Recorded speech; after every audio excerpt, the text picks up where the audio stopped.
What is up, everyone? It's Quinn here, and in today's video, I'm going to be going through my top 12 Week 13 defense rankings. No teams on bye this week, so definitely a bunch of different options to choose from. If you guys enjoyed the video, hit that like button, subscribe. Any questions, drop them down below. Just a heads up, typically later on in the week, I update my running back and wide receiver rankings. I won't be doing that this week, going to be traveling for Thanksgiving, but I will continue to answer your questions later on in the week. So if there are any changes, you want to drop a question, I will still be getting back to you guys. But let's dive right into tier one here. Starting off with my number one defense, we have the Denver Broncos going up against the Cleveland Browns. The Denver Broncos defense has been very solid for fantasy. They are third in points per game. They draw a pretty nice matchup here against the Browns. The Browns have the third lowest implied point total. Jameis Winston has definitely come in and kind of given this offense a spark, but I still think, he's a guy you want to be throwing your fantasy defense up against.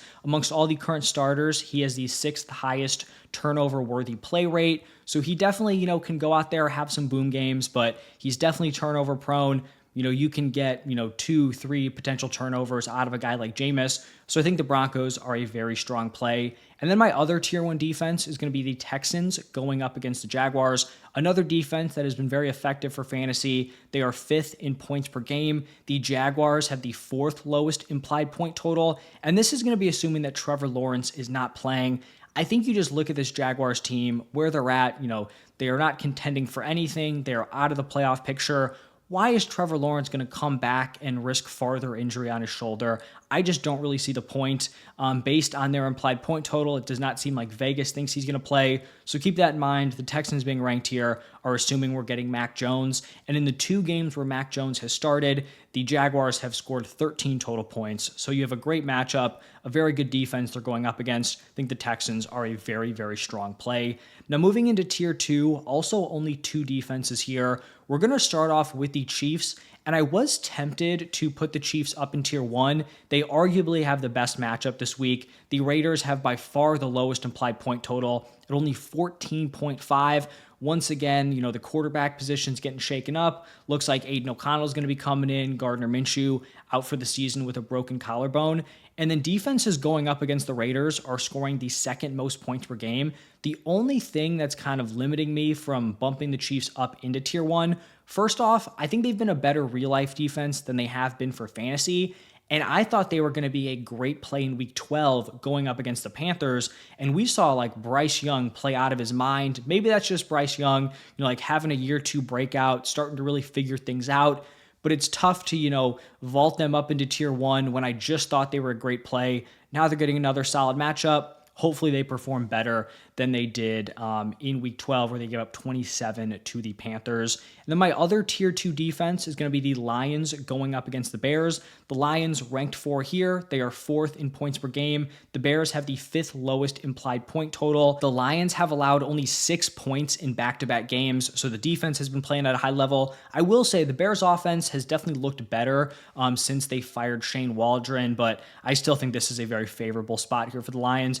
As a Bears fan, I hope I'm wrong. I'm hoping I'm watching this Bears offense ball out on Thanksgiving, but I'm not super optimistic that that is going to be the case. Now, moving into tier 3, the largest tier here in this video, we're going to go with the Cowboys going up against the Giants. Cowboys defense definitely has not been a reliable play this year, but this is a really juicy matchup here against the Giants. They have the second lowest implied point total. We don't even know what's going on with the quarterback situation. They pivoted to Tommy DeVito. He really did not look good last week. I guess my concern is I would rather see Tommy DeVito at quarterback if I was playing the Cowboys defense, but I believe he's dealing with a forearm injury, so it might be Drew Lock.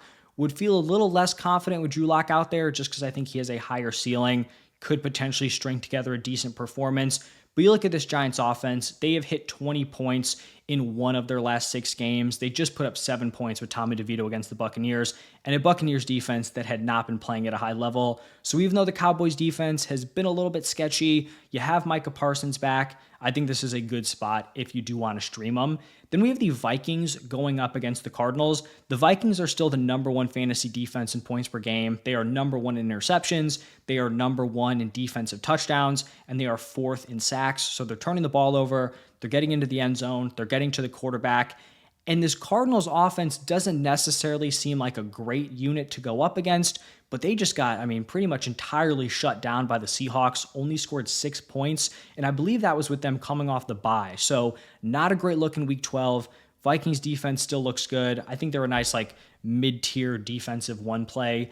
And then after the Vikings, going to go with the Bills going up against the 49ers. Now, this is going to be assuming that Brock Purdy is not playing. The 49ers have the 7th lowest implied point total.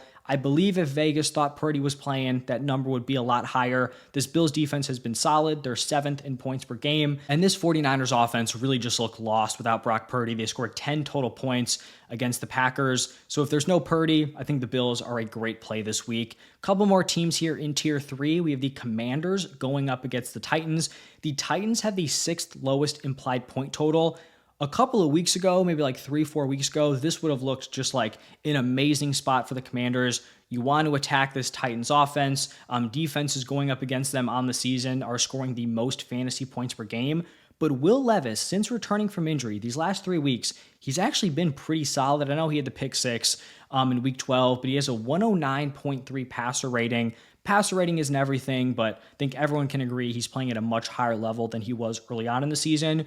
So I don't think this Titans offense is like just an offense you 100% want to attack, especially with a defense in the Commanders that is a little bit suspect, but I do think they're still playable here as a top 10 option. And then the last team in tier 3 is going to be the Seahawks going up against the Jets. Like I just mentioned, they held this Cardinals offense to only 6 points. The Jets have the 8th lowest implied point total, and this is a Jets offense that is averaging the 6th fewest just overall points per game on the season. So they've not been a great unit. Maybe they look better coming out of the bye, but it seems like every week with the Jets, it's like, oh, maybe they'll figure it out. Maybe they'll improve.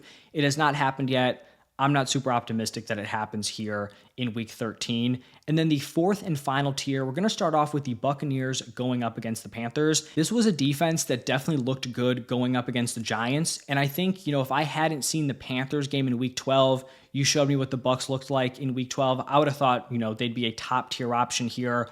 But the Panthers offense, putting up 27 points against the Chiefs, that is a legit defense. Bryce Young was balling out. They still do only have, the 8th lowest implied point total. So I still think the Buccaneers are playable, but it makes me a little weary just how well this Panthers offense played last week against, like I said, a pretty solid defense in the Chiefs. The last 2 teams here, the first one is going to be the Colts going up against the Patriots.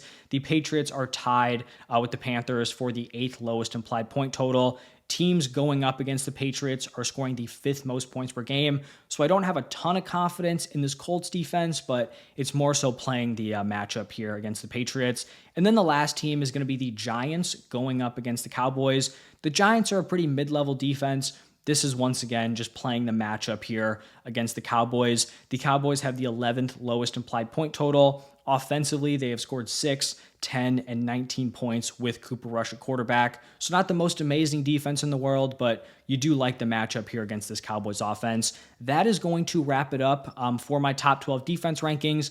Like I said at the top, won't be updating those running backs, wide receivers, but any questions, feel free to ask them. I did post, my running back, wide receiver ranks today. I'll also have my quarterbacks and tight ends either later today or out tomorrow, so check those out. But thank you all for stopping by, and I will see you in the next one.